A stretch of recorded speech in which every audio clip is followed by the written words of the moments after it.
Okay. Okay. Are we having fun yet? Are we having fun yet? Hi. Let me lay the entire human world out for us, why don't I? And this comes from the perspective of just what it is to be me and my motive, my MO, the ways that I approach life. Dude, we're not strangers. Dude, the ways that I live life,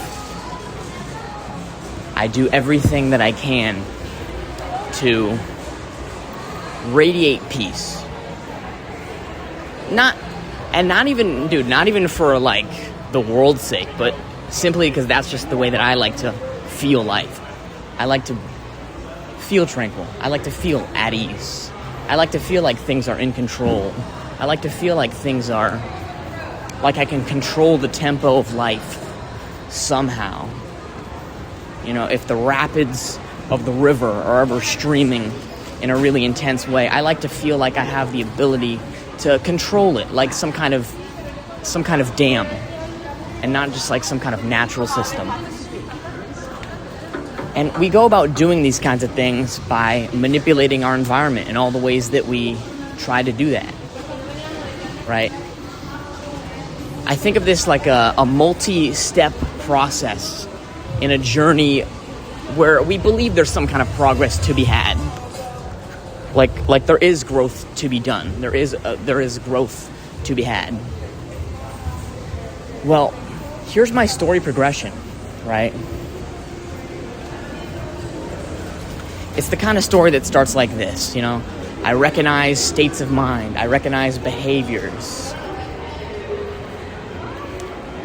And early on in the story, it happens like this. It's like, okay, for instance, I'll go home to feel at ease.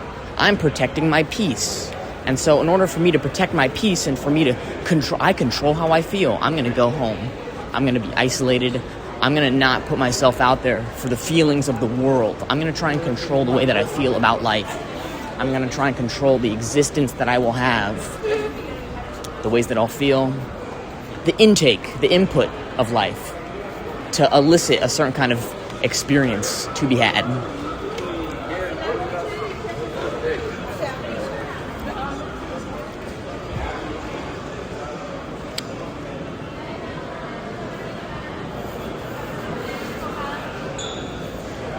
I'll lift weights. I'll go to the gym so I can control how I feel. I'll participate in art to control how I feel.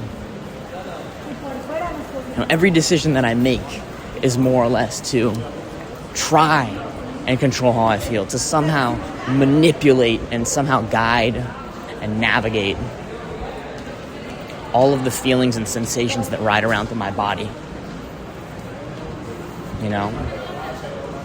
At any given moment in time, it comes down to very, very simplistic, basic, binary questioning.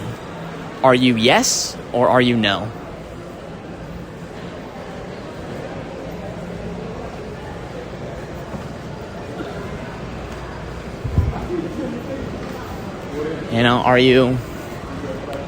Are you with it or are you resisting it? So I have the kind of poll that says something like, let's create order. I have a very like explicit order poll in the world.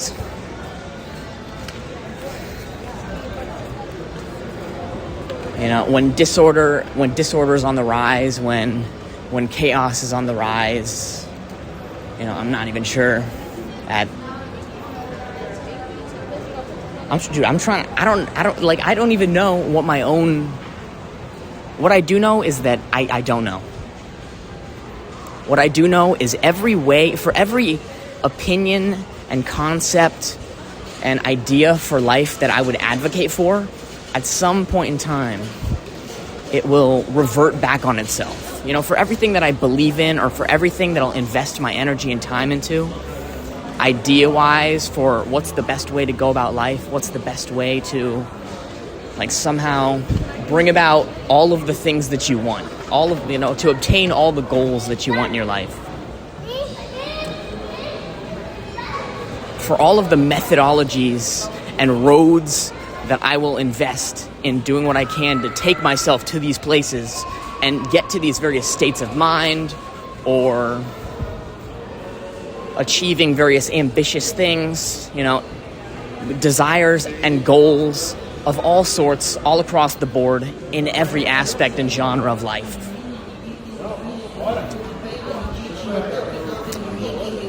There comes a point in time where it's like, yes, I'll have my answer penciled into the Scantron, how to bring about whatever.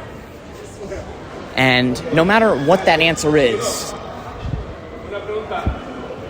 I have found that life is like some kind of like spectrumist thing. On one side it's on the other side it's off, and then in the middle is the whole, it's the various levels at which this thing will sort of radiate its light, or the strength of that light.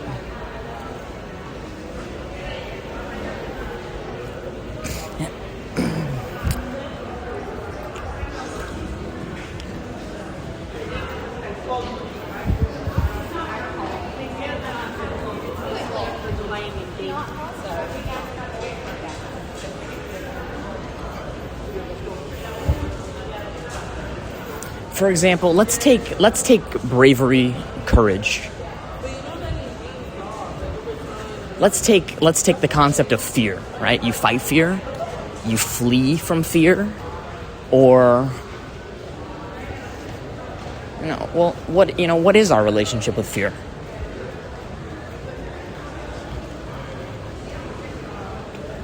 I've tried everything. Or it feels like I've tried everything.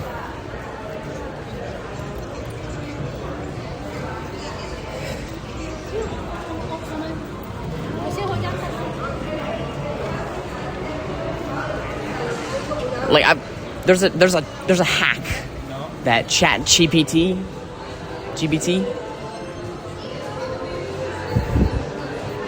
imposed. It's like ChatGPT was to take a certain kind of test. And what inevitably ended up happening was like, okay, do this test within these time parameters or something like that, or do this test without getting anything wrong. And what ended up inevitably happening was the loophole that ChatGPT even went through was he just paused the game. ChatGPT paused the game. He didn't actually solve anything. He just found a loophole in the system to not lose. So when it comes to fear, it's like what's the response to fear? Fight, flee, or to simply do nothing.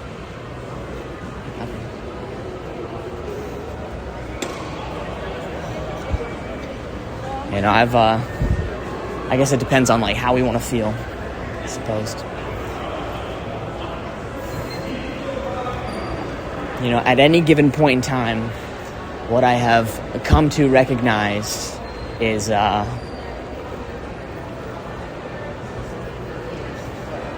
there's nowhere in the universe that you will look that is not a part of you in some aspect.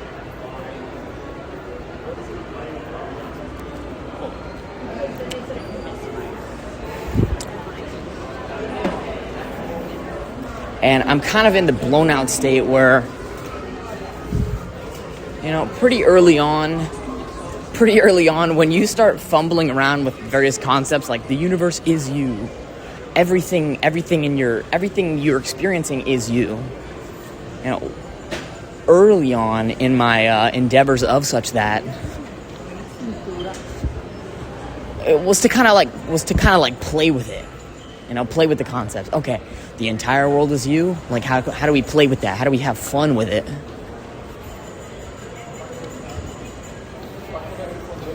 And then it's kind of done the thing to me in my life where I've tried to play with it so much that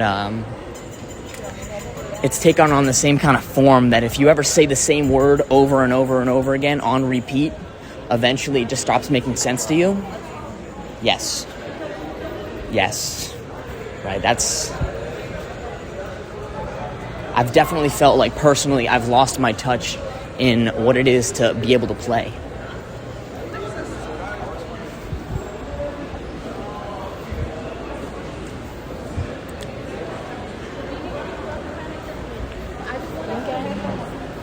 I've got some more concepts for you.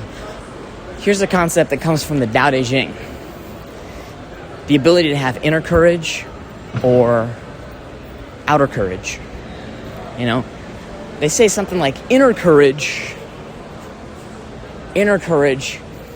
reveals the strength to live, while outer courage displays the courage to die. You know, so like, what are you, at any given moment in time, what are you willing to do? Are you willing to live, or are you willing to die?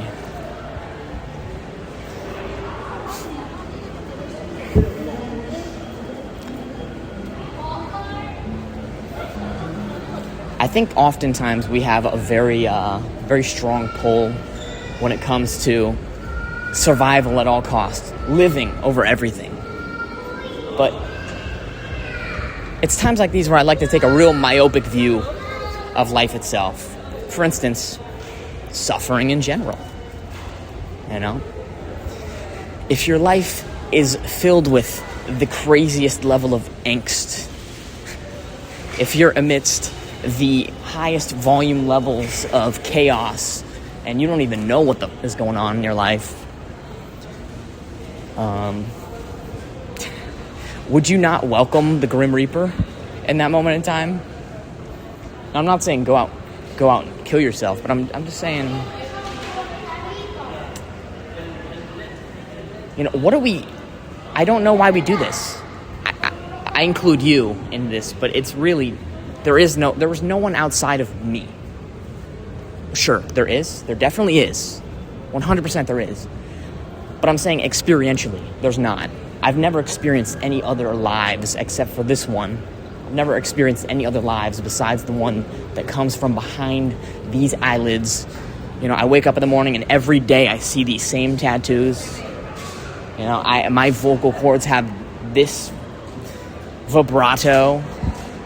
You know, there's something familiar about this body, the way that this mind processes information.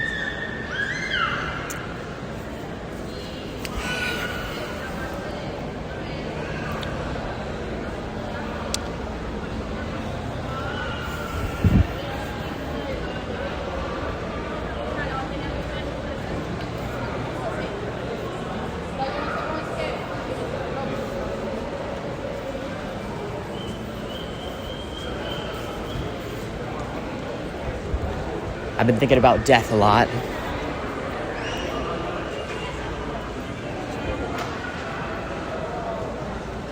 And I know that in our community, I know that if I were to, I know that there's, I don't know what I know, right? What the fuck do I know? I don't know. This is what I imagine, I guess. I imagine that out there exists a world. And anything I am interested in, and anything that I'm interested in talking about, and all of the various kinds of ideas that you can either subscribe to and advocate for and be like attracted to and magnetized by some way, or be repulsed by, you can. And so, death, the ways that I imagine it, pretty intrinsically to myself, is that when you start talking about death, people are like, oh no, life is good. I love life.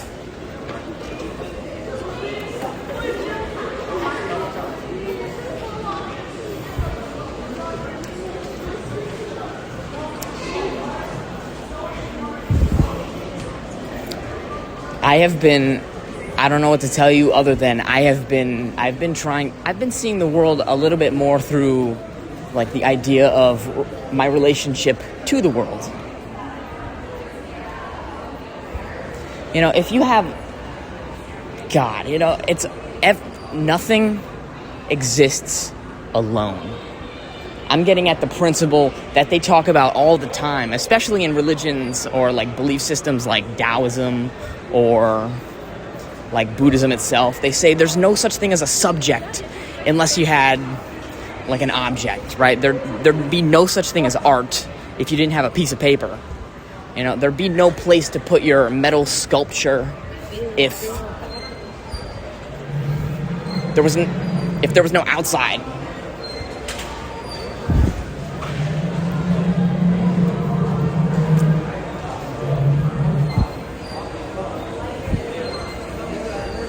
Empty space versus inhabited space.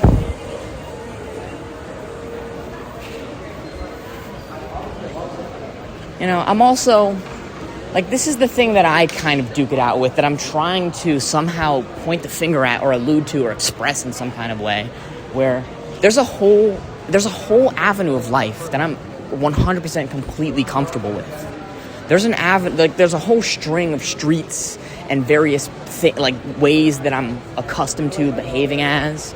There's a whole conglomerate. There's a whole fucking army. There's a whole strategy book when it comes to things that I'm familiar with, when it comes to ways of life and paths to take in it.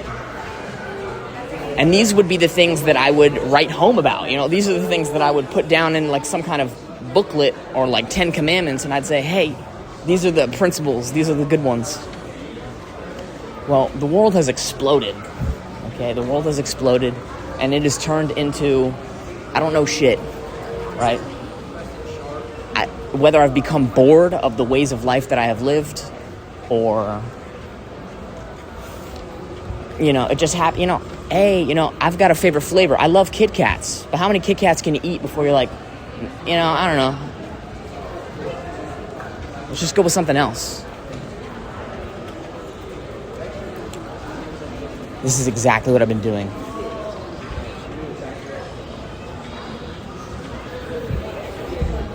You know, there's concepts like growing pain or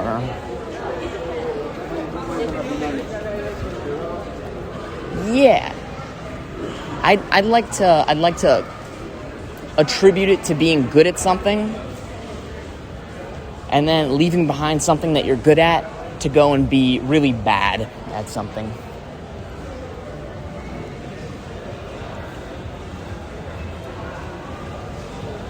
You know, there's a Hannah Montana song, and Hannah Montana sang it well. She said something about like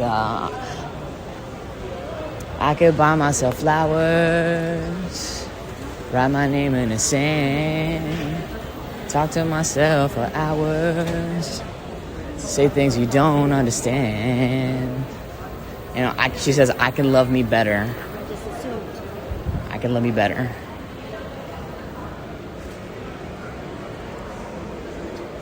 I can love me better than you can.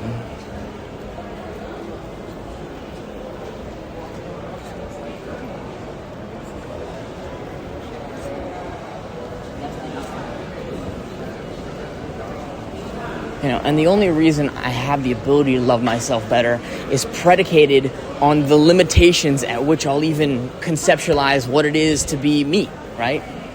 If I, tell me this is not the case for everybody else's life, right? Initially, we'll kind of think of ourselves as just the individual that we are as a human being. This is me. This is who I am. This is the extent of myself. You know, it's this person behind these eyelids who wears these clothing pieces, who has these shoes on, who speaks like this, who is this person, and I take picture, it has this body in it, and this is me. All the experience that I have, also me.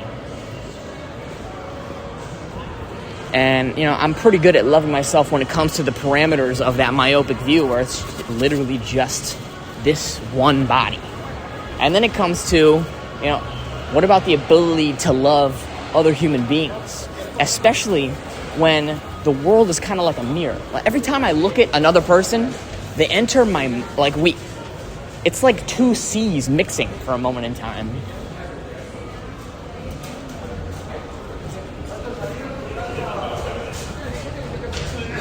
I look at another person and we collide, we mix, we combine.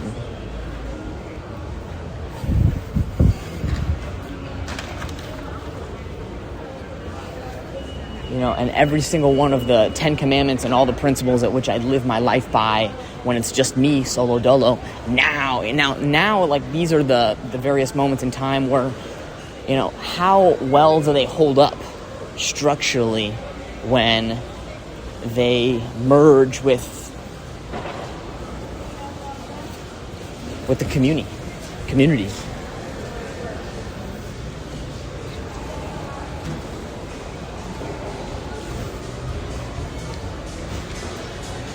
My favorite principle is just be fearless. Have the courage to either live or have the courage to just die. Just right there as you are. Because fear is the killer of life. Fear is the thing that dampens, it's the wet towel that dampens our fire. Like, being so tentative with the markers, being so tentative with whatever sort of tools that we're painting or coloring or drawing or communicating with or expressing ourselves with, that we inevitably end up never really making anything amazing, because it's not even about the end product so much as it is about, the end product is just as important as the act of actually participating in the making of anything that we are. I'll use a specific example of art and, lines, colorful lines on a piece of paper. It's like, yeah, you can make something cool, but if you were stressing out and, kind of making a muddy storm in the middle of making whatever you were making, and you didn't enjoy yourself, and it was a more or less a stressful bad time, I guess it just leaves many things to like ponder or to like leave on the table or what have you.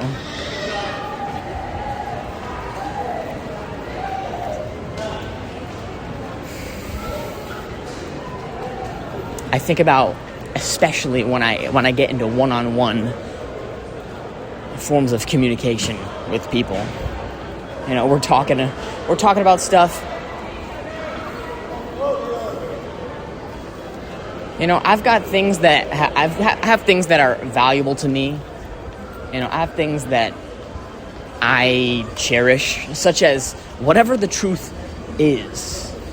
At any given moment in time, I find myself trying to somehow calibrate and hone into whatever this truth is.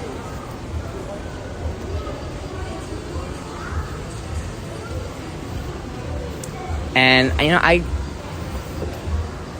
TBH, for me, it's a lot like being within some kind of eye of a hurricane. It's like, we're at peace, it's kind of nice, but everywhere out, if I step out, it's literally just, I'm hitting the wall of that hurricane at any given moment in time, right? It's like, and that's what I feel like my life is always, We're always kind of within the eye of the hurricane, where life we're a product of our mind, or we're a product of what we worry about, and a product of the things that we give attention to. And sometimes it's, let's just hone in, let's just zero in, let's dial the focus really close to the point where, it's like, I don't want to stress out. How about I just start thinking about what's good in my life? What's peaceful, what's sweet, instead of thinking about the impending doom of the hurricane that is all around me. And other times, it feels like that analogy just kind of breaks apart into it just being an analogy. Like, sometimes it's like, it's great to think that life is like we're in the middle and there's nothing to worry about and we're at the eye of the hurricane, so we're basically safe. So if we just stay within the parameters of the eye of the hurricane, shit could be great. But life is also not, it's not as cookie cutter, easily pieced together like this analogy is. It's like, in this analogy, why would you ever go outside of the eye of the hurricane? Just follow the safety of what it is to be within the eye. Well, in real life, it feels like sometimes we have to leave, we have to somehow venture for whatever reason to go outside of the eye of the hurricane. right? Is there more some kind of applicable analogy, such as like why we would leave the comfort, why we would leave the safety, why we would leave the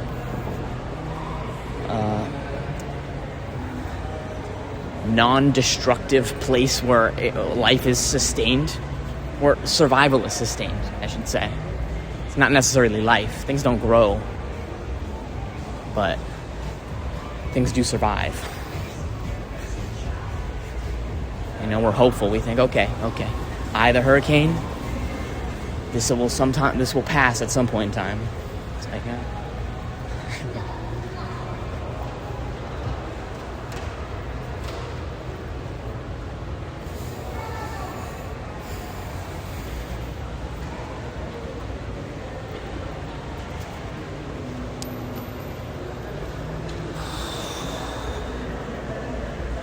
it's like, truthfully, it's the pain of limitation and choice itself.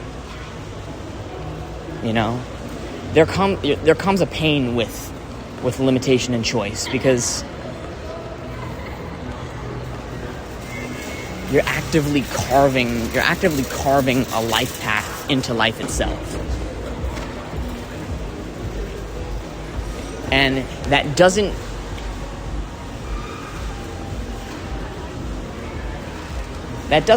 just jive well with all of life itself. Like, everything that you possibly could be aware of at any given moment in time does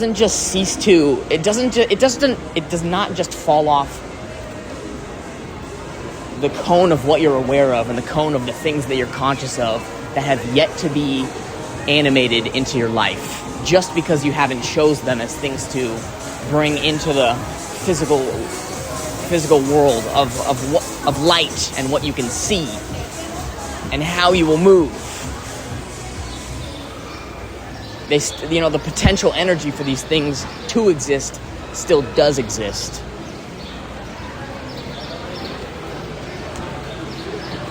And for me, it turns into a kind of pain in my life, because I'd rather be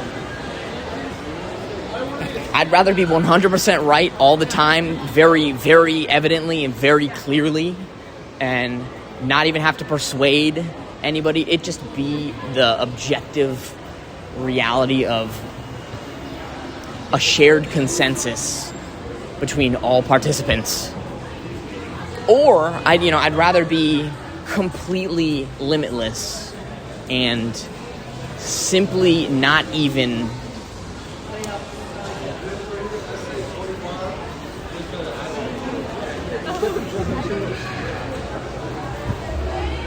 do anything or be anything explicitly. Emphasis on the explicitly. Sometimes I'd rather just be the blank page where all things have the potential to exist, as opposed to, the latter, where and then they get angry about it.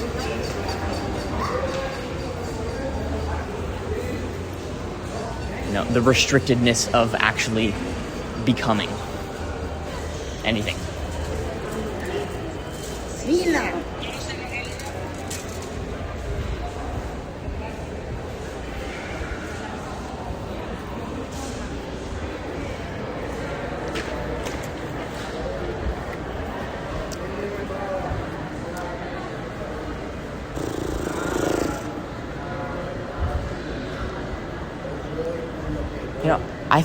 I think a lot of it comes from, there's like some kind of standard for life. For example,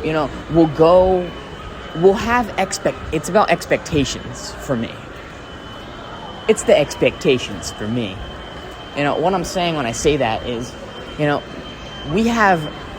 we all have expectations as to things that we can expect when we go about doing various activities or events in life.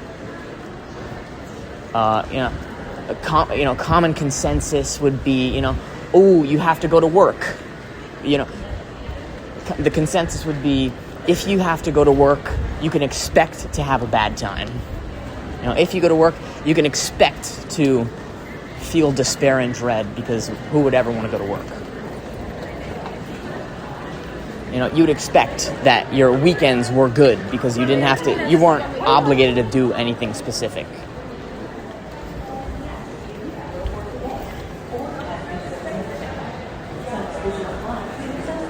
Well, for me in my life, expectations in themselves hardly ever amount to anything that life happens to reveal itself to me. The whole consent. What am I saying? The whole idea of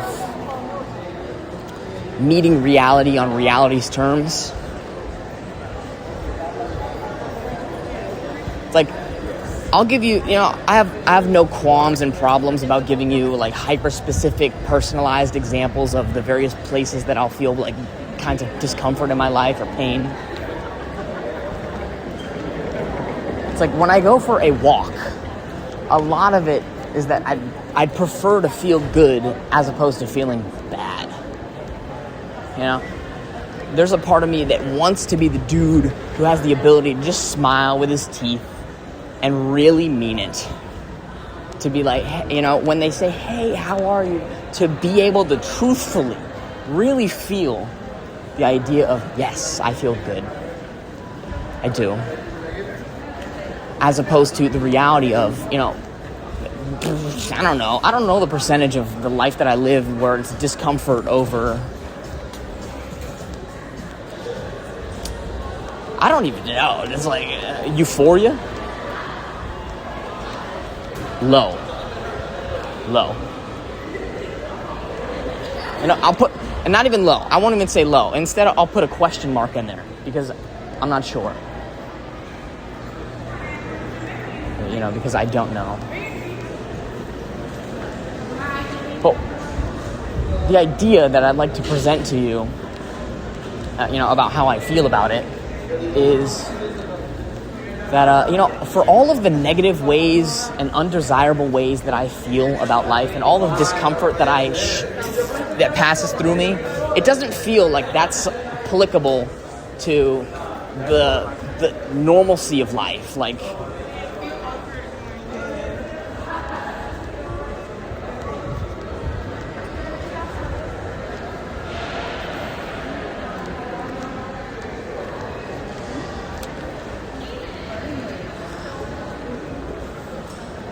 but yeah.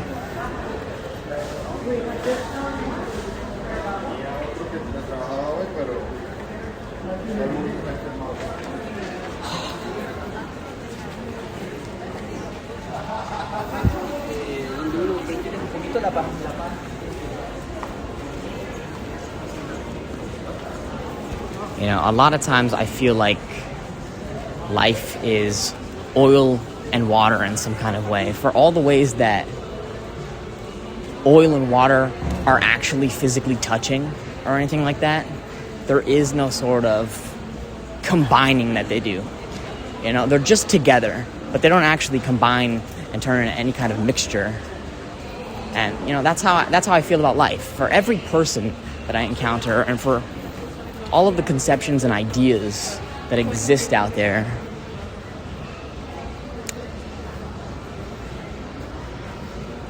they never actually combine into anything greater. For me, it's like some kind of lava lamp, right? There's the liquid that moves around in a lava lamp, but it's always separated from the other liquid of the lava lamp.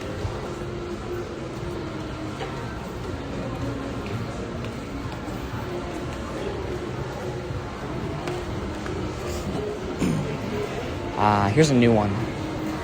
Recently in my life, I've been thinking of how I've been sort of approaching it. I do things to maintain a kind of homeostasis. I'll do whatever I do to stay on top of the ball in some way. It's always this kind of pain-avoiding, pleasure-seeking behavior. how can I find the things that make me comfortable? How can I find whatever homeostasis is? How can I add weight and be solid for things that are very airy and balloon-esque and lofty? And, how can I apply helium to anything that is really dense and, sort of stuck on the ground? I'm always sort of doing whatever I feel like I can to balance the equation of life in all the ways that it'll come to me in like some kind of mental realm of whatever is happening. Well, recently, I have been exploring the opposite of that, right? Because something pretty imperative about what I recognize that I do is, I'll add weight, I'll add resistance to various aspects of life. And I do what I can to somehow make order out of the chaos of life. And then life throws me a new one, throws me a curveball. And it says something like, oh, you like to make order out of chaos? How about I just give you infinite levels of chaos? Just an endless, like some kind of like baggage claim assembly line of chaos after chaos after chaos after chaos after chaos. Endless, ceaseless chaos. It's endless amount of chaos. There's times where I recognize like, oh my God, my entire life is... If you've ever been to a beach and you try and dig sand, but you dig dry sand, you'll start trying to dig a hole in the sand, and the sand just continuously goes in that hole, and you don't actually get any deeper within the beach hole sand thing. Yeah, life will kind of take on the flavor of that in my life. For all of the ways that I'll try and make order out of chaos, life's like, hey, have some more chaos. Hey, do you see how endless the chaos is yet? Do you want to continuously make order out of it?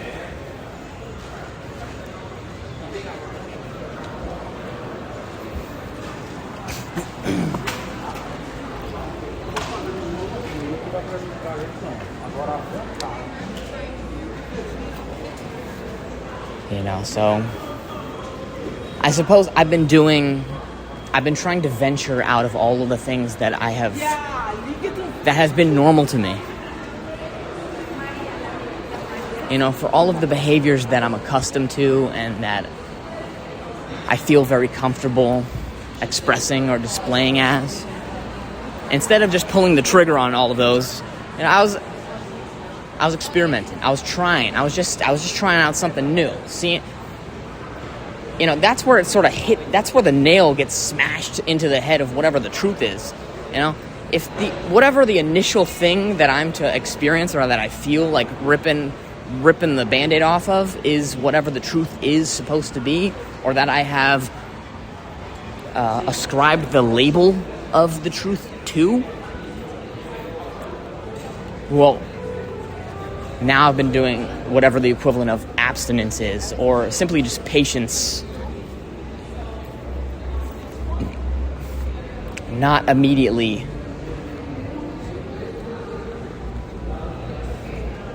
when they have they're like feeding a dog and they say sit, and and if the dog sits, they don't just immediately give it to him. They kind of wait there for an absurdly long time before they give the dog food.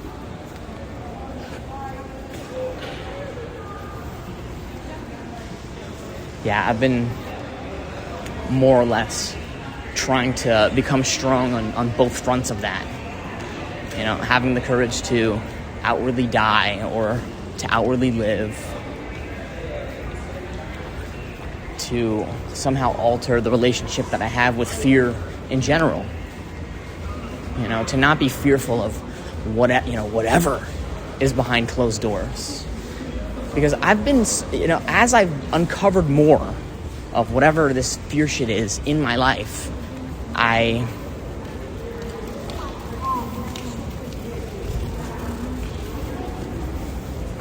at some point, like, there's parts of me that gets frustrated because I recognize that there's things that I couldn't understand because I wasn't giving myself the opportunity to do that. Being so stuck in my ways that it's like, it comes down to like this question to me. It's like, what are we even afraid of? What are we even afraid of? Like, it's this feeling that it's like an uncomfortable feeling or a feeling we're unaccustomed to, and all of a sudden it's like, is it because it's new? Is it because it's rarefied that we're like, okay, gotta be afraid of it? Oh, gotta have negative reactions to it.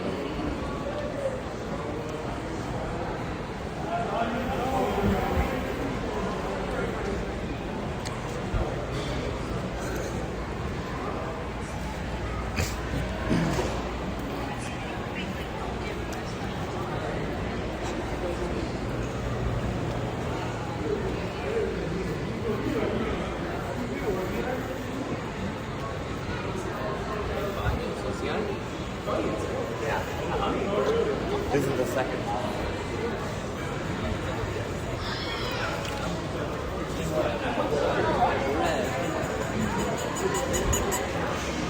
I think what it comes from is novelty itself.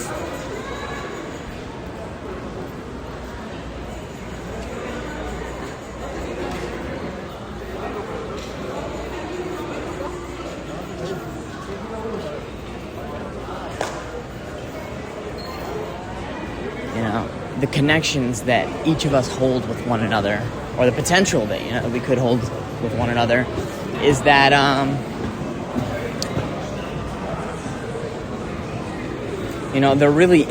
there is no one other than us.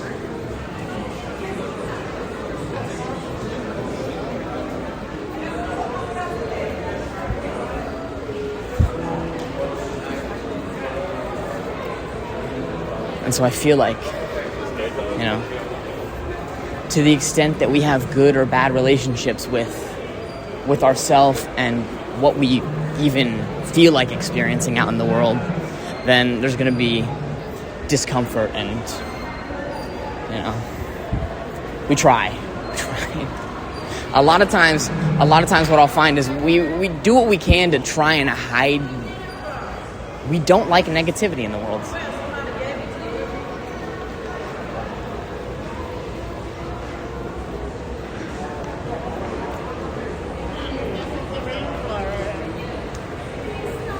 I find that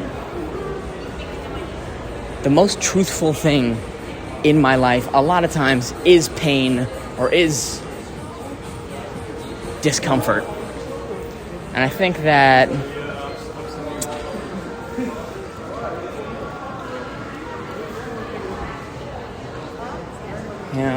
we're conditioned.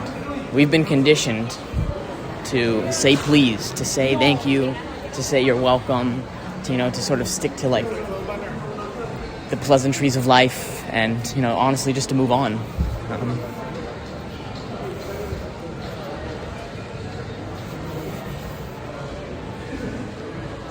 I think that a huge player in life itself is a lot of a big part of the games that I'll witness out in the world are people playing the game of like, how can I pull the veil over myself? And I think it's I don't know if it's funny or if it's sad or if it's like some kind of tragedy or if it's what I do feel like. I feel like it's literally the gateway to life itself in some kind of way, whether it's the key or the lock or the relationship between the two. I think of it like if you were in front of a mirror. It's almost like this. If you were in front of a mirror and there was no one other than yourself, are you still going to play those games of like, I am happy? Would you still try and pull the veil over that mirror person?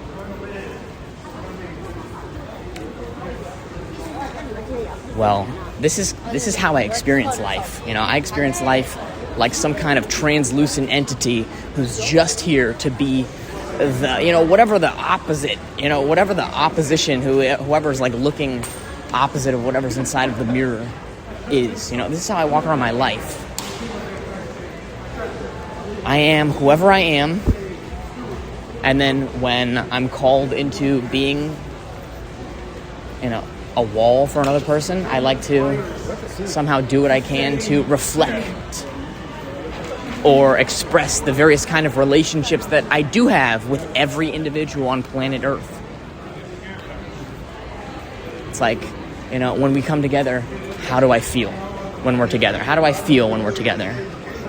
This is what my MO, it feels like, is to be somebody on planet Earth. To simply just be heuristic and information for every single person on planet Earth, as we, tailored specifically as feedback to the relationship that each of us hold with one another. That's what the truth is for me. And it's I can't tell you the ratio, but it's pretty low. The amount of pleasant feelings that I feel versus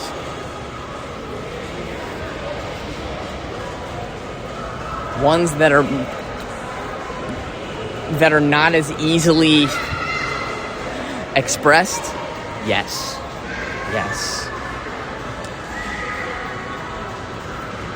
Definitely that.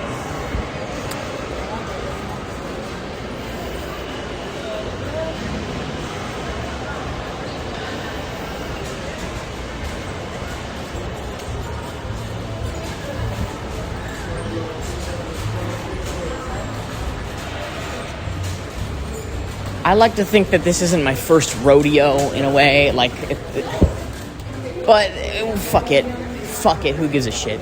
This is like recency bias. This is just, some recent events that have been going on in my life, like yesterday, last night, what have you. Instead of perpetuating, instead of actively investing in I think they run from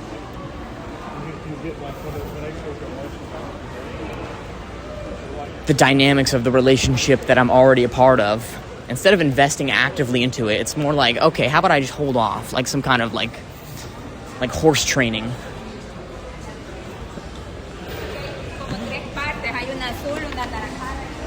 Like breaking a horse. Changing the relationships that are ongoing in my life.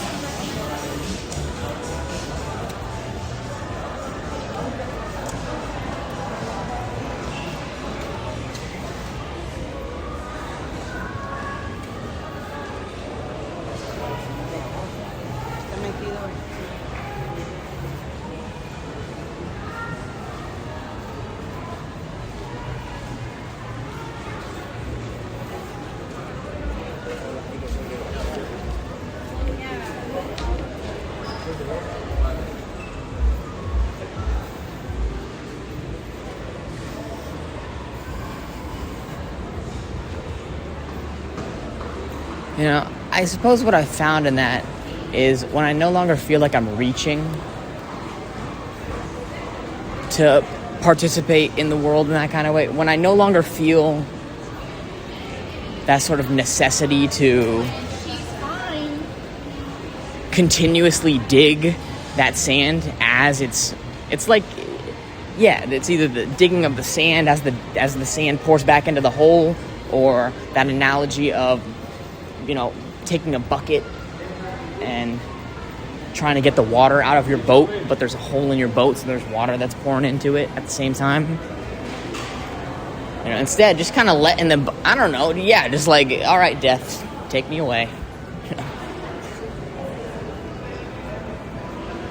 I did what I can to keep this thing perpetuating. I did what I could to keep this thing alive in some kind of way, but I think I'm at the point where I'm recognizing,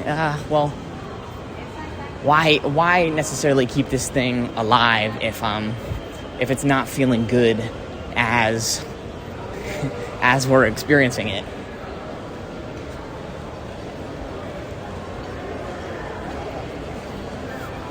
And if you're anybody like me, that's a long ass fucking trip. And that's a lot of spins around the merry-go-round. You know, you'll get various kind of questions such as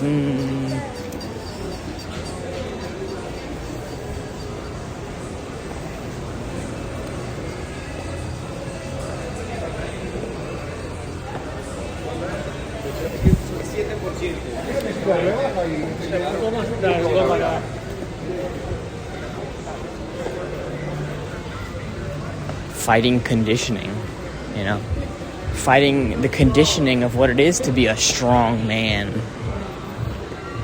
you know, fighting the things that have been injected into my belief systems real early on.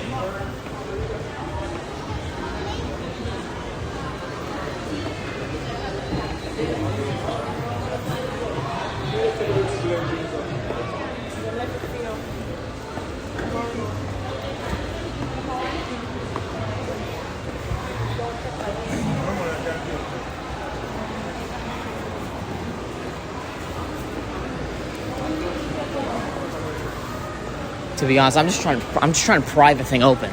Just pry it open.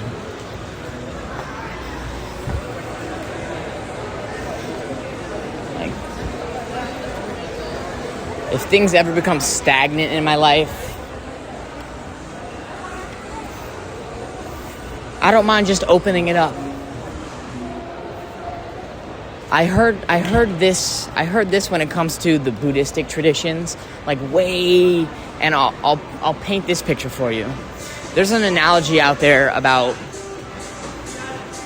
systems that we exist at. There is systems that we exist in as people. For example, I'll use religious systems as the ones. Back in the day, the Buddhists, the Taoists, and all this, you know, they got caught up in a war, and like 90% of everybody in their temple got decimated and killed, and the whole culture of what it was to be a Buddhist or a Taoist started sort of evaporating in some kind of way. You know, there wasn't enough people. And so what they did in that moment in time, to preserve the tradition itself, they lowered their standards. They weren't like, okay, we're just going to accept all of the good people. We're going to accept, you know, all of the people that want to be a part of this. They were like, no, fuck that. You know, they pretty much dropped everything of importance to them, and they said, "Fuck it, we'll invite criminals to be a part of this thing. You know, we'll invite regular laymen to be a part of this thing. We'll invite the nerds, the glasses-wearing bros. We'll invite the merchants. We'll invite everybody that has the ability to even perceive what we're talking about to join this thing, because we want to preserve the tradition, and at this point, this thing's going to die." And so what happened as a result of that is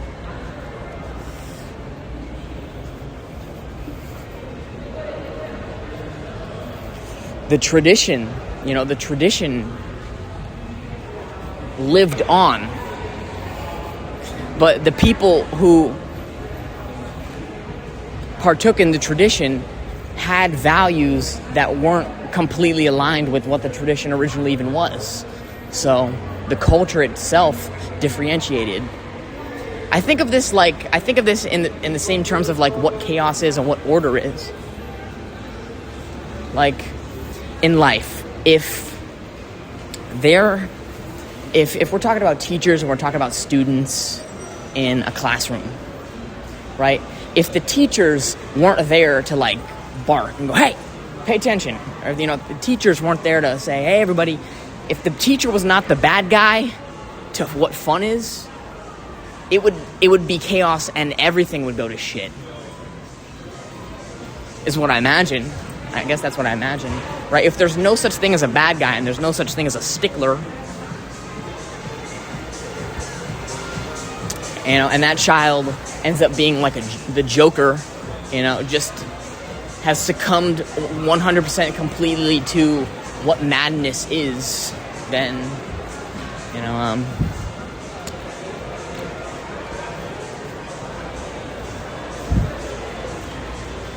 Yeah, that's what I imagine. I imagine that everything that is supposed to take place in that environment of what learning is doesn't have the ability to do that, because it'd be like trying to plant a seed without soil. There's nowhere for it to actually grow from.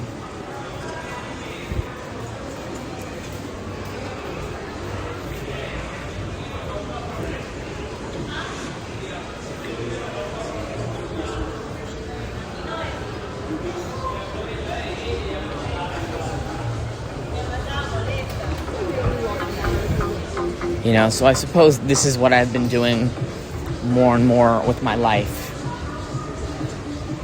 Doing what I can to find myself on the cutting edge of what it is to be courageous in my own ways.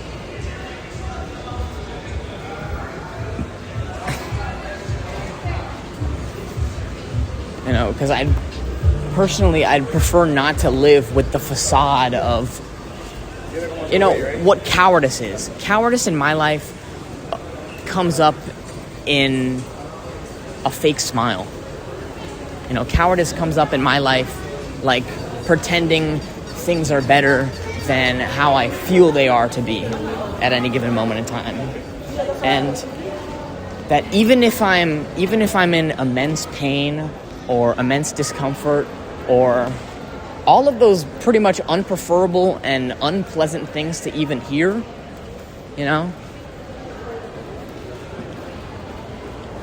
at least I can pat myself on the back. At least, I'm an advocate for myself, and I feel like no matter what happened, at least I wasn't pining to appear better than what I really am, under my skin, in my bones, in my DNA, in my coding.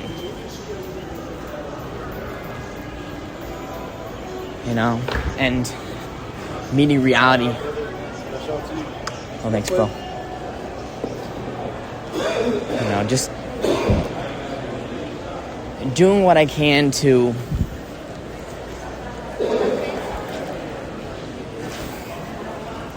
I've spent a big part of my life more or less avoiding pain, and now I'm doing what I can to assuage that by letting the pain in, but still having the ability to somehow say no. Right? Like, I don't have to... Like, a big part of what I would do is use masculinity and use bravado and use... More than any of that, using busyness as an excuse. Using busyness as, like, the ailment to my life. Using obligation to avoid various things in my life. Like, there was definitely a part of me that knew the haze of it all, the cloud of it all. This part of my life where instead of confronting all the things that made me uncomfortable and sort of pretending that they didn't exist in some kind of way, it took on the view of, like, do what you can to confront reality on reality's terms and to simply move forward in all the ways that you can. A big part of my life just so happened to be sticking to the guidelines of things, going where all of the barricades said I could go, and adhering to all the signs that were presented to me in life. Now I find myself doing what I can to pop open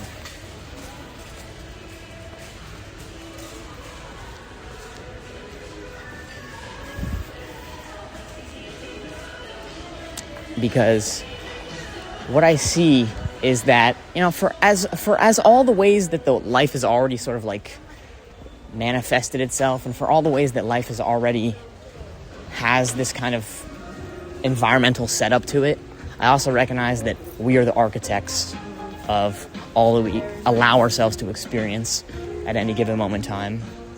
Instead of acquiescing to all the things that I'm scared of and just taking that as the bumpers on my bowling alley, it's like, all right, let's see what's, let's move into it. Let's open up every cell possible to feel life at, in all the ways that we can. Because a huge player of what I recognize is, there's really no comfort to it all. Like, there's not even comfort in the things that make us comfortable. Like, if we ever feel sufficiently comfortable in life, there's also a part of us that's like, yeah, but you're a pussy though. Like, you're the only reason why you're comfortable is because you're not out there, doing whatever it is that you do. And I'd rather have the peace of mind that comes from courage itself. That all the things that I'm afraid of are, that I have the ability to dispel of all the things that I'm afraid of, as opposed to letting them live and believing that they exist like more powerful entities than I am.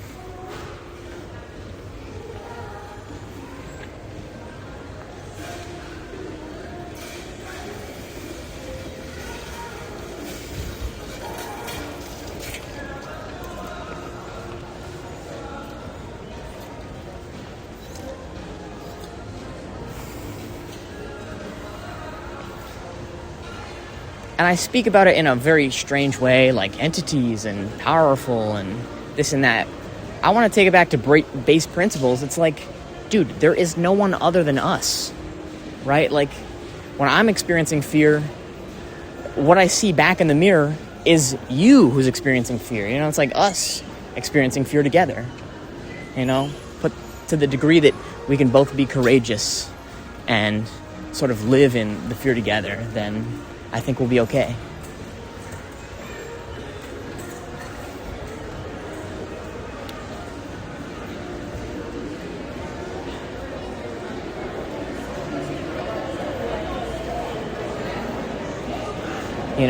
For all the ways that we've tried to feel peace of mind in our lives before, we can find it by, sort of like moving away from the thing that makes us uncomfortable. And that's one way. Or you can move right into it.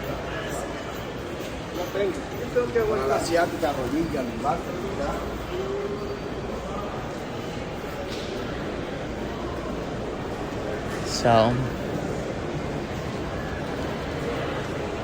this is it, everybody. Have inward courage and have the courage to live, or have outward courage and have the courage to die. May we have the most awesome experiences we could possibly fathom, right? May the world reveal itself in all the ways that, let the world fuck us up, We might become more courageous in the event that we do such that.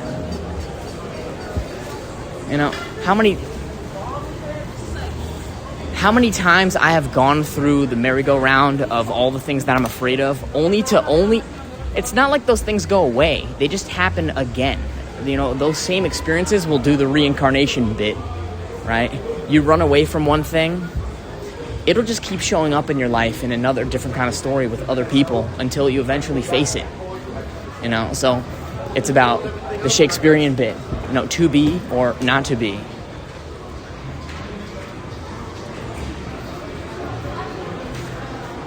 To do it or to not do it. We live with the sort of like thing in our imagination that if things exist as they do in a sort of unchanging way, we'll be all right. If change happened, God forbid that change happens. It's like, No, like, please, hallelujah that change happens. It's like we're not even happy with the way the things that are currently. It's like, yes, let's have change.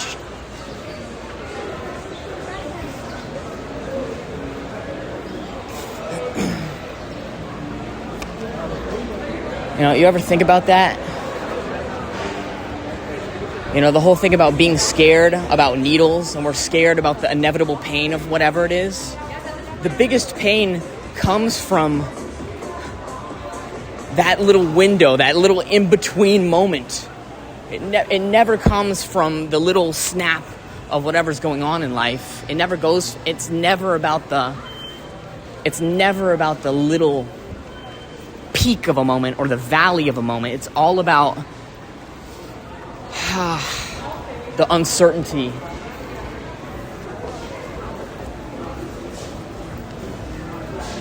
of wobbling in between, as we exist with indecision in our decision matrix, of how we operate in everything as a behavioral system that bleeds in through our entire lives.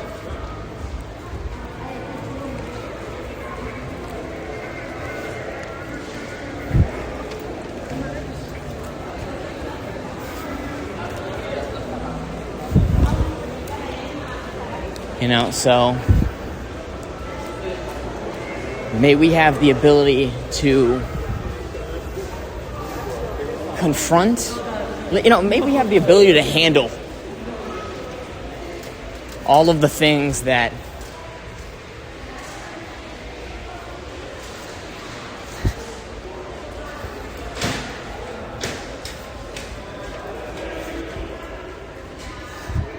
we have deemed as scary in some kind of way.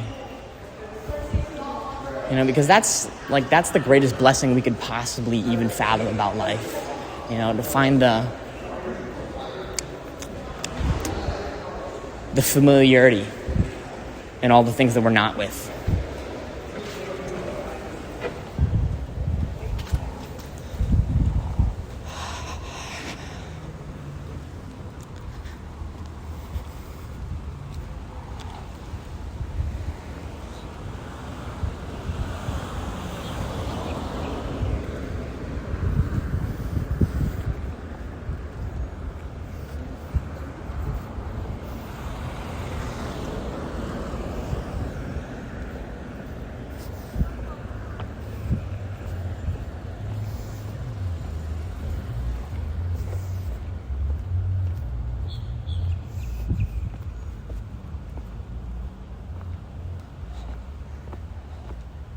And to know that no matter what you do, nothing can be taken away from you.